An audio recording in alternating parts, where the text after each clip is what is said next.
Hi, I'm Tom, and I've never seen the Titanic, but I have seen The Room at least 3 times. And I'm Sean, and I think Forrest Gump is fine. There, I said it. And this is Flix and Flops, the podcast where we watch movies, talk nonsense.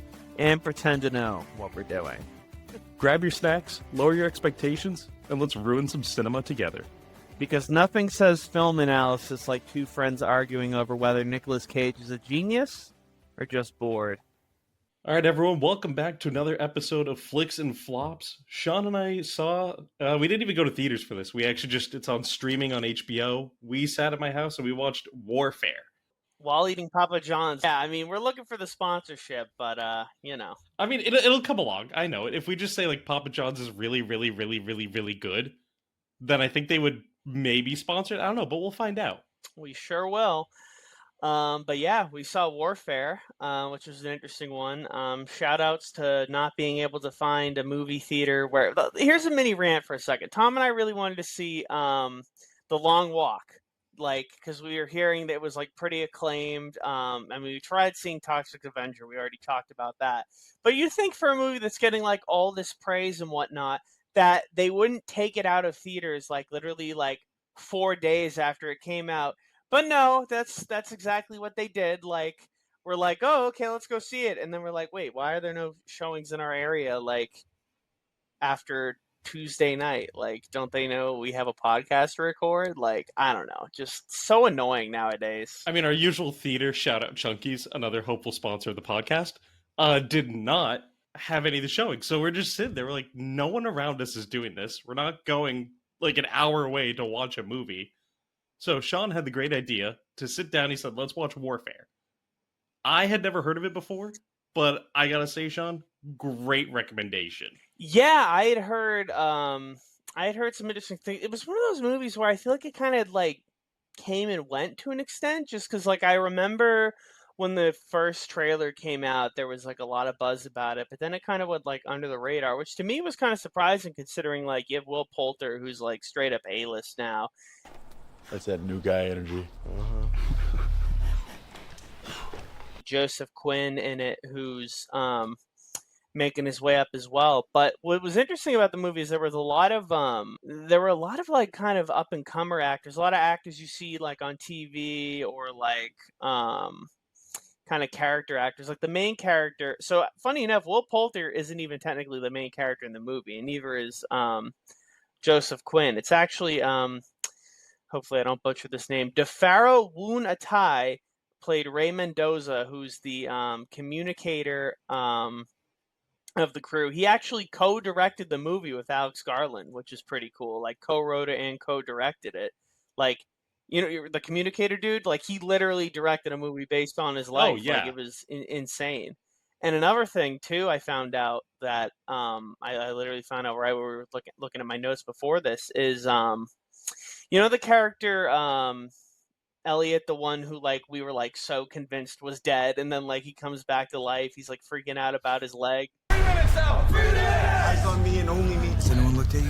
I'm fucked up. So they show him at the end, right? Which is pretty cool because for one thing, the movie is like, we'll get into how realistic it was, but the only two people in the movie who weren't under aliases were Cosmo Jarvis's character and DeFaro Wunatai, Mendoza and Elliot Miller, because the rest of them are either still in the SEALs, which is fucking crazy because the movie takes place in '06, so like insane, or who knows, they did a lot of fucked up shit and they're not going to be named, or they didn't want to be named regardless. But what I found out, dude, is like he's alive, right? He's in the wheelchair, but he can't speak.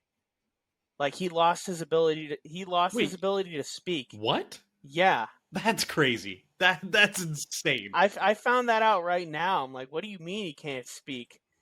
Because like they also show, they must have shown they do. It's really cool. At the end of the movie, they do this like they show a lot of the SEAL team guys, like showing them the actual moves, like declassified and classified. Like they had the whole crew showing them. I mean, obviously the guy who was in their crew was the director of the movie, but I don't know. I was like under the impression that guy was like kind of with it otherwise, but like, fuck, man, that's like depressing. I mean, I'm glad he's, still with I mean, us, that but guy's been through the ringer big time. yeah. So I looked it up after. It took place during the right after the Battle of Ramadi, which was it was a battle for a capital in western Iraq. And it was like literally like I think it was like it was almost like 9 months. It was from like March 2006 to like November 2006. So I think like that, knowing that it's kind of in like the pseudo aftermath of a battle kind of makes the setup of it makes sense, because, well, I'll kind of let you dive into it, but like when the movie starts, I mean, it throws you right into it, like straight up. This movie is Oh, yeah. balls to the wall, but also not. But I'll let you elaborate on that. Yeah, so the movie takes place in 2006, and they're all sitting there in this. They, some of the American troops go in, and they're all trying to take this house over, where they just show up in the middle of the night into this like Iraqi family. They just start breaking down the door, and they're like, "Who else is in here? Is anyone in here?" So they actually overtake the house, and they're in there like they're knocking down walls. They're making a shitload of noise, right? So eventually they find everyone in there. They put them all in a room and they're like, just stay here. We're occupying your house. We need to watch some people. So they have these great scenes that, they have the sniper sitting inside and they've carved like a little hole for him to look out of and have the gun so he can shoot out of it. And they're watching all these people and they're trying to pick out like, okay, where are these people going? Are any of these people bad guys? Lo and behold, it turns to shit real fast. It's like the movie's only an hour and a half, right? But it doesn't feel like an hour and a half because of the tension. I think one thing that I really noticed with this movie is a lot of war movies tend to sit there and be like, oh, it's just constant action, action, action, action, action, action, action. Mm-hmm. This was okay with itself, just sitting there and letting you sit in the tension, being like, something's going to go wrong any minute, but I don't know when. And that kind of portrays the whole feeling of what soldiers go through when they're in war. And that's something that really stood out to me. Not a lot of movies do that. But one thing that really piqued my interest, and at first it was bothering me. I kept turning to Sean and being like, is my speaker fucked up? Like, what is going on here? Sean had to look this up. The movie will go through random moments of silence where all sound stops. And for no reason too. It'll just be like, people be talking and then it's just silence, and it's people sitting next to each other with no ambient noise, nothing. I didn't even know if there was music in the whole movie, to be honest. Was there? I don't think so. Anyways, I don't think there was, and honestly, I think that's another credit to the movie, is it didn't need to kind of cheapen itself with music. Music is good, music serves a purpose. But sometimes war movies overdo it, where it's the act of battle and they have that heavy chugging guitar for chug, chug, chug, chug, chug, chug, chug. But this was the only noise you really needed is what was actually happening. mm-hmm. Soldiers screaming at each other, bullet shells falling on the ground. And so eventually it goes bad for them quickly. And they're being told they're trying to get out of this house. They're like, we have people all over us.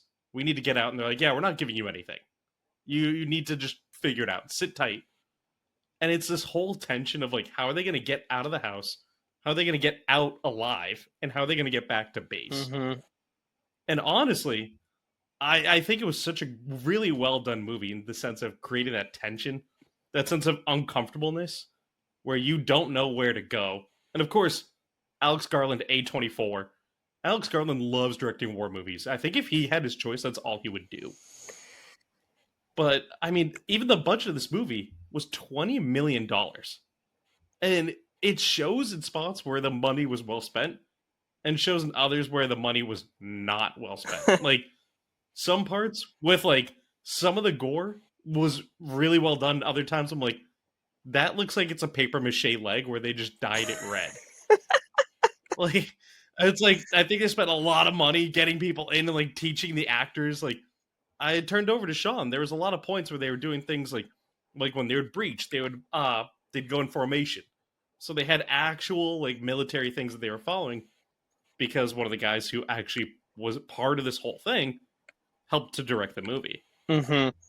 And also, I think we should really start a new segment called "Is there a nepo baby in this movie?" Because yes, there is. It's Michael Gandolfini. Isn't this okay?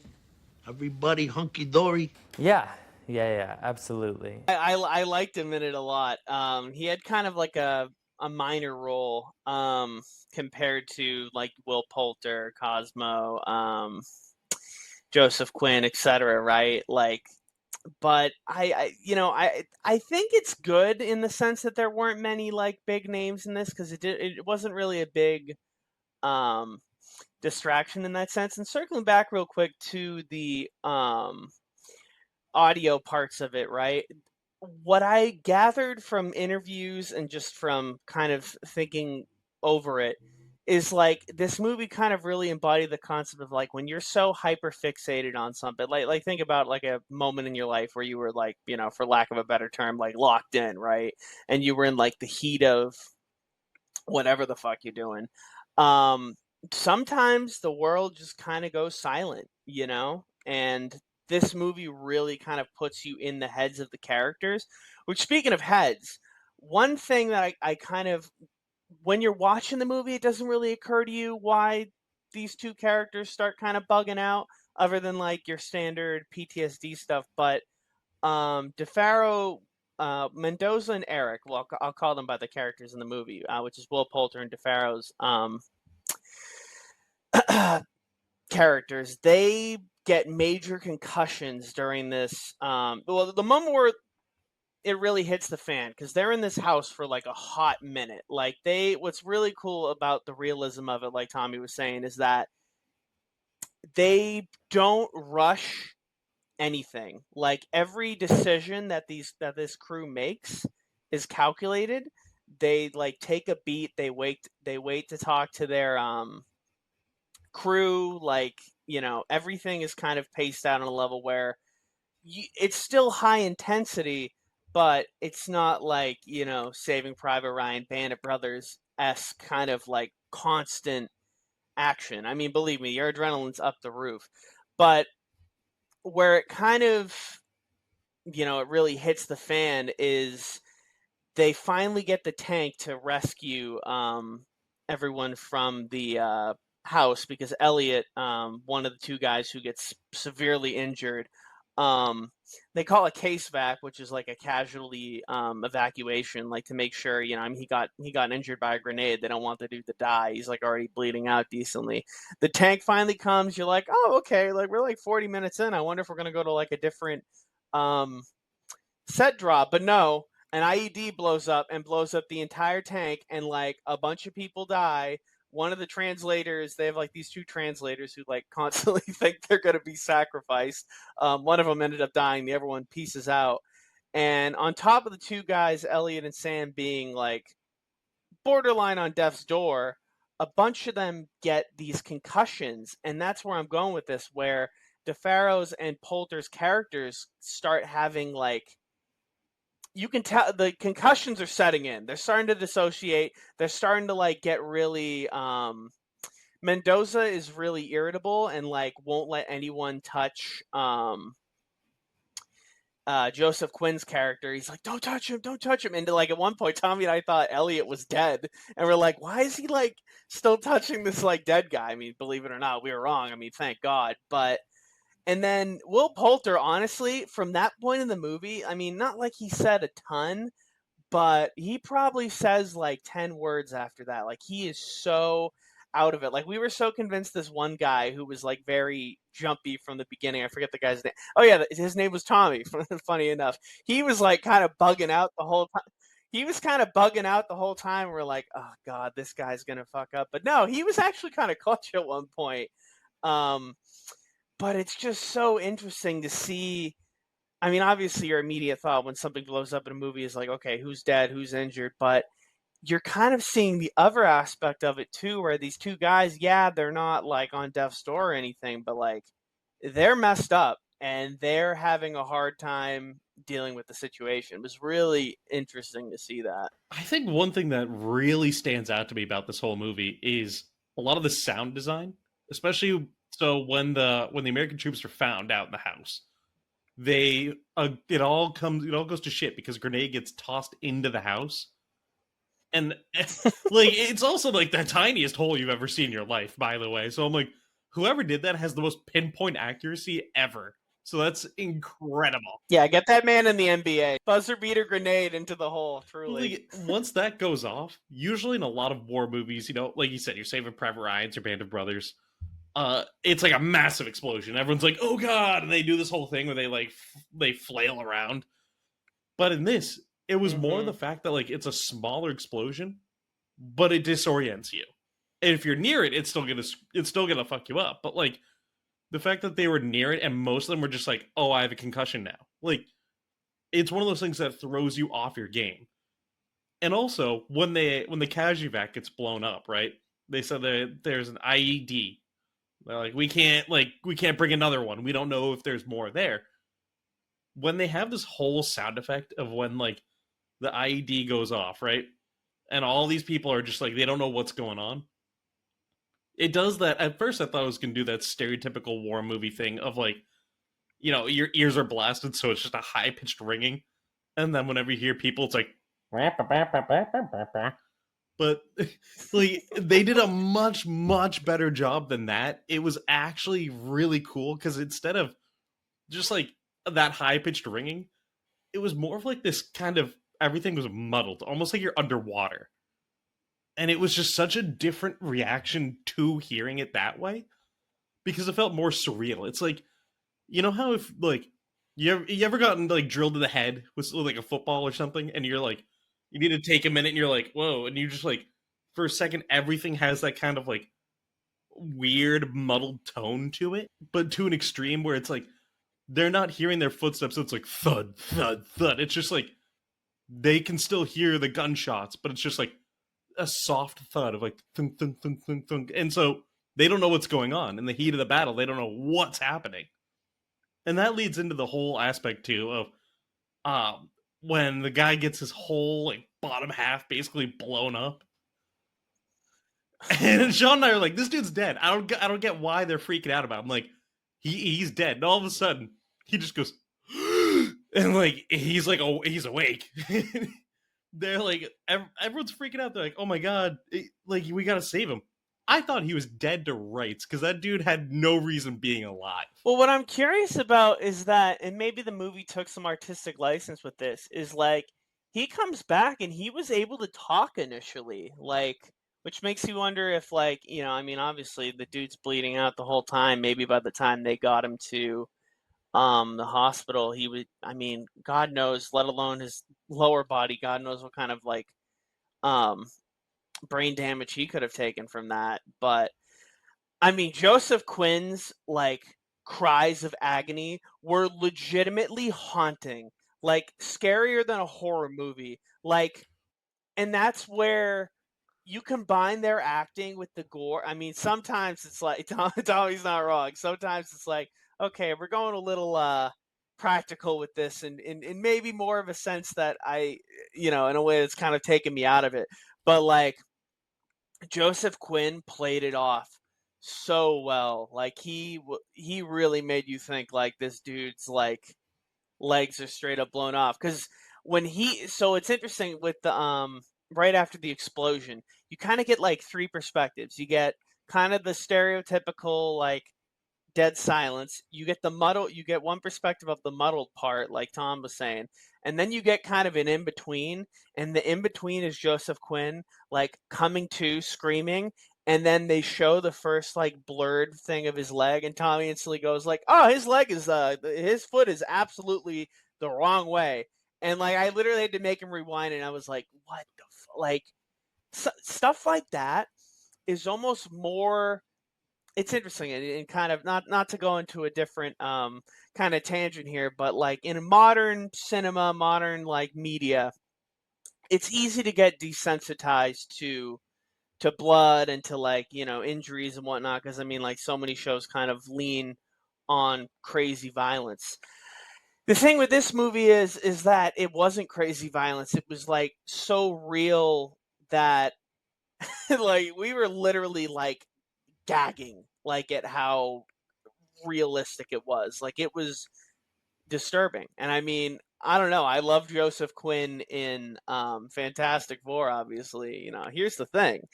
I thought he was. I'm very impressed with him as an actor from this movie because I've never been more convinced someone was actually like in pain than I was with this guy. Insane. I mean, those screams are something that haunt you, especially if that's something you experienced firsthand. Like some of those guys in the movie, they're based on real people. It's all a true story. So them hearing those screams is probably something they're like, this is something we'll never forget. Mm-hmm. And that scene where they're dragging his body, and his foot is it's, you know, the feet should be like this. They're like this, right? And the feet are just totally the wrong way.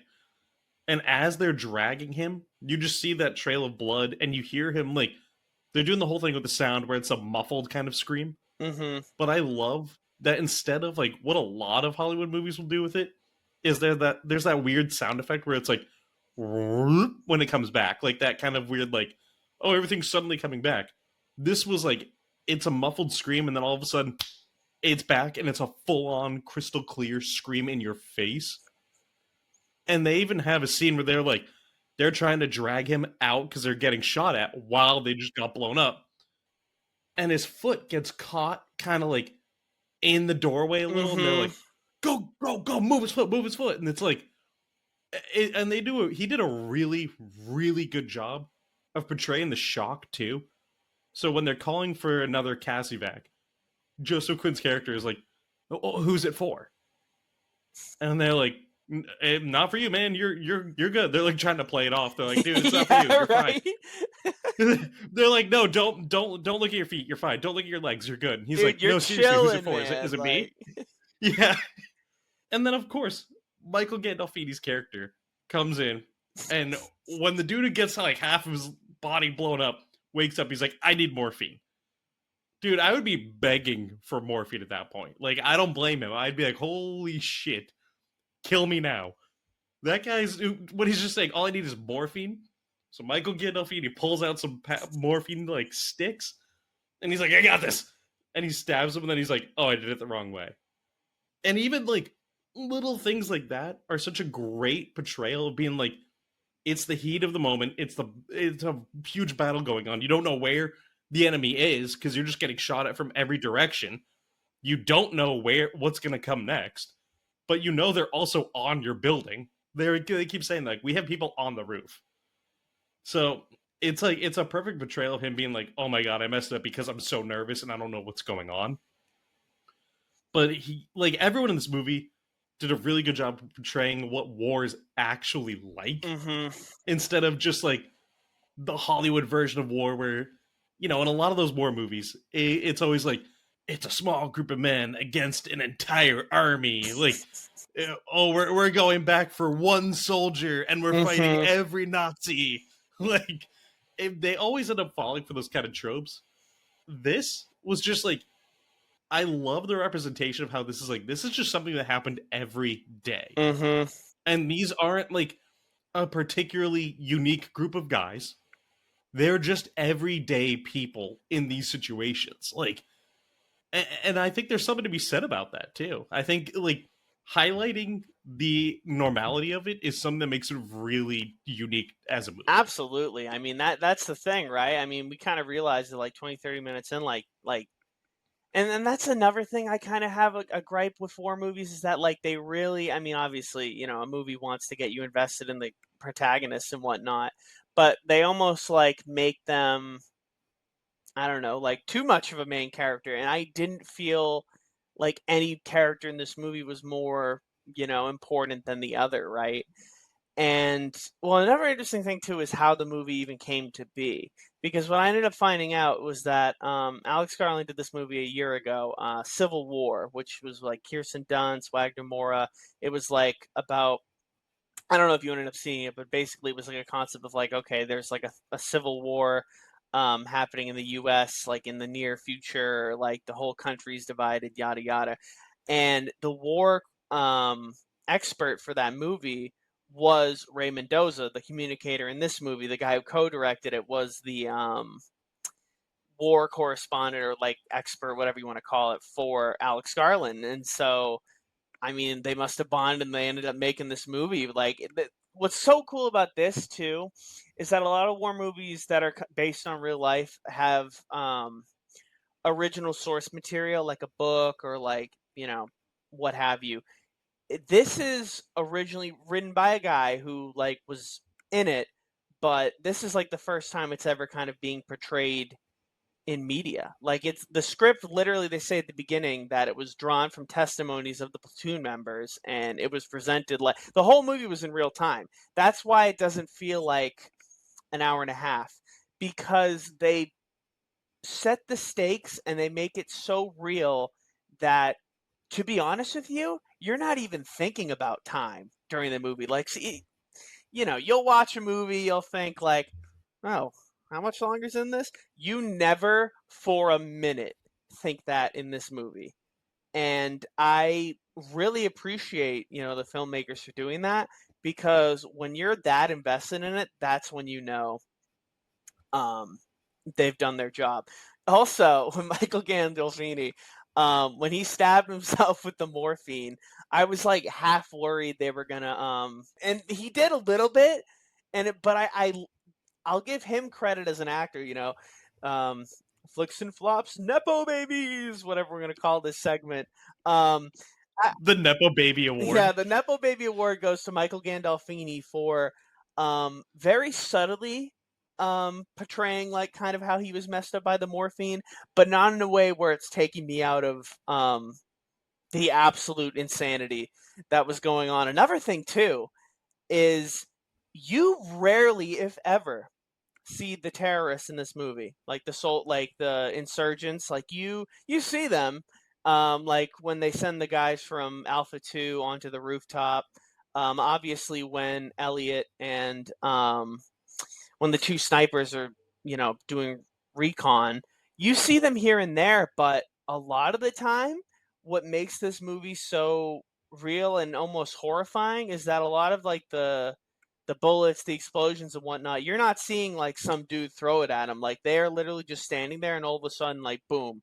Like, it really kind of puts you in the element of like, wow, like I could quite literally be hit from anywhere. And I'm like, imagine being the the one thing Tommy and I couldn't get over was the families that were in the apartment that they keep like in the bedroom the entire time. And towards when they're leaving, the daughter of one of them is literally like, what the fuck? Like, why did you do this to us? Like, why us?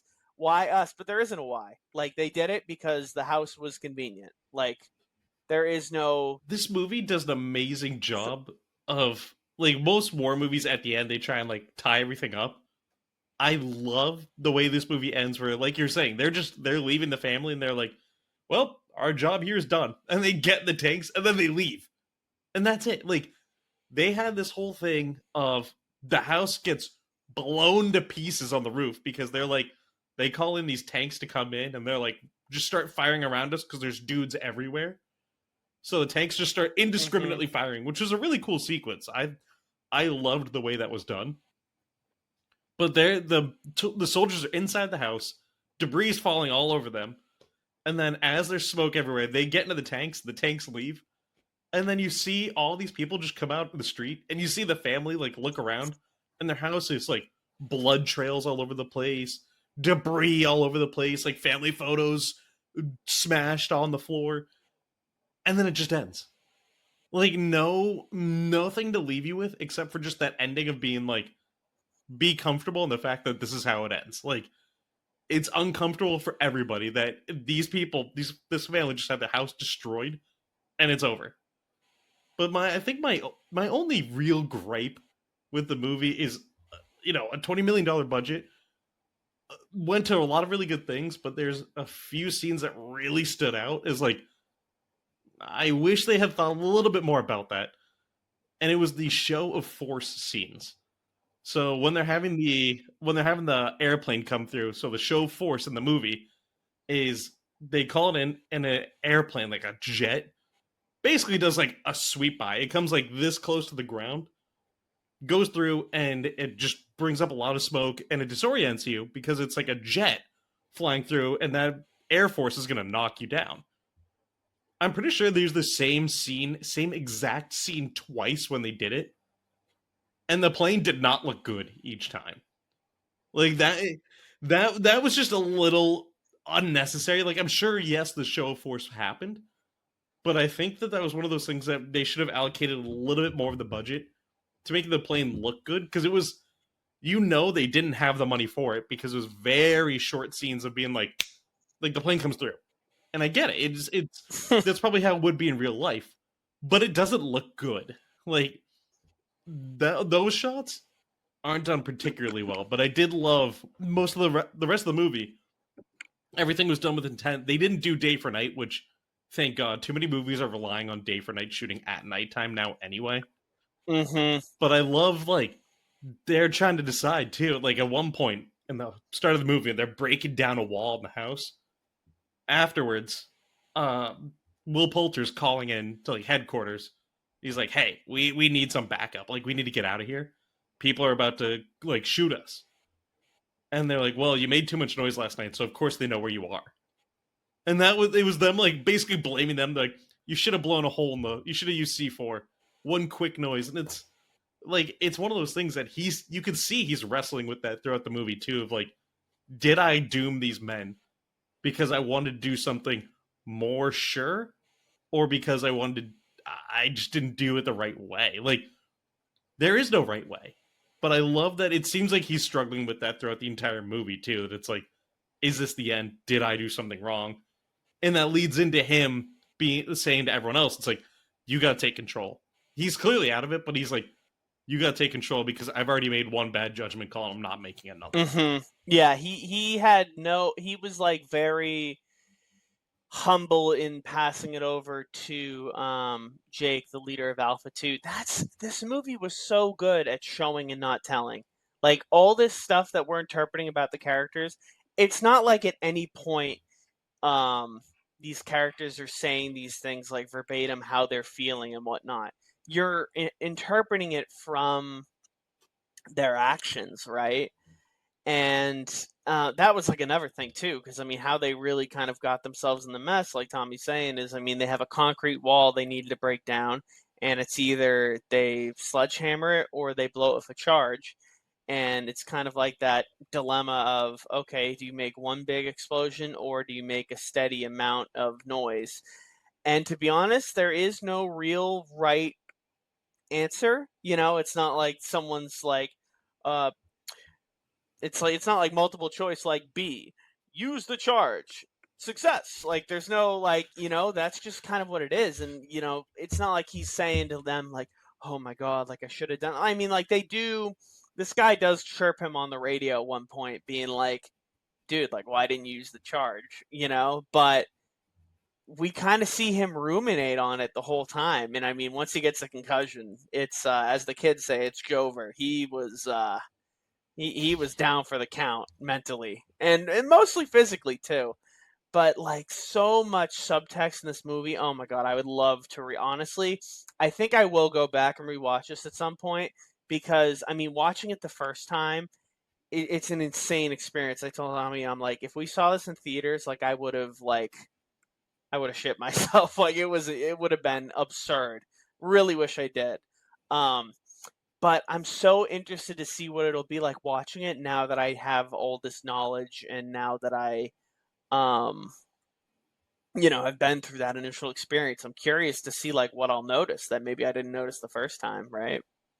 So. I mean, it's nice to have a movie that actually assumes you have some sort of form of basic media literacy at all, rather than like, especially after coming off of something like Jurassic World Rebirth, where every character just tells you exactly what they're doing and why they're doing it. Like, it's made for the TikTok audience, but like, now it's nice to have this movie that's like, yeah, no, you're an adult, figure it out.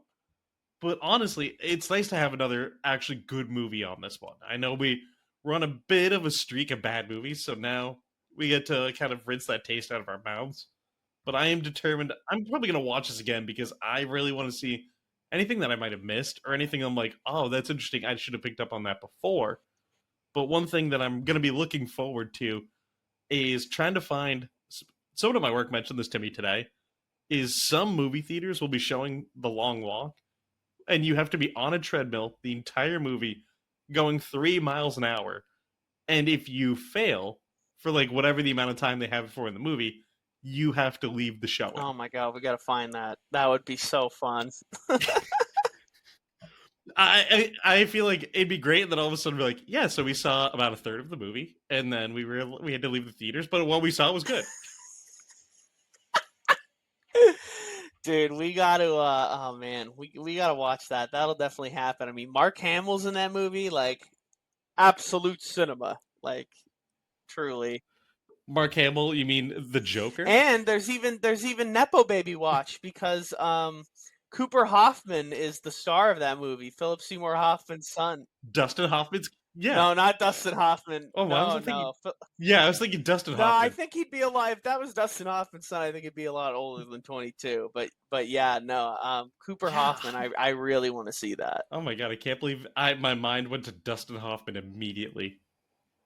I need to reevaluate my life decisions. Hey, all good, man. They're both pretty dope. So, I mean, I'm not sure if we're gonna do a flop or a flick next. I mean, truly, time shall tell. But either way, we'll enjoy it, and you'll enjoy it. Maybe. We hope. We'll enjoy it at the cost of our sanity. Yeah. No, I mean, like you said, needed a good palate cleanser after the last couple, and this was it. So it was pretty good. So I'd say both of us would highly recommend checking this one out.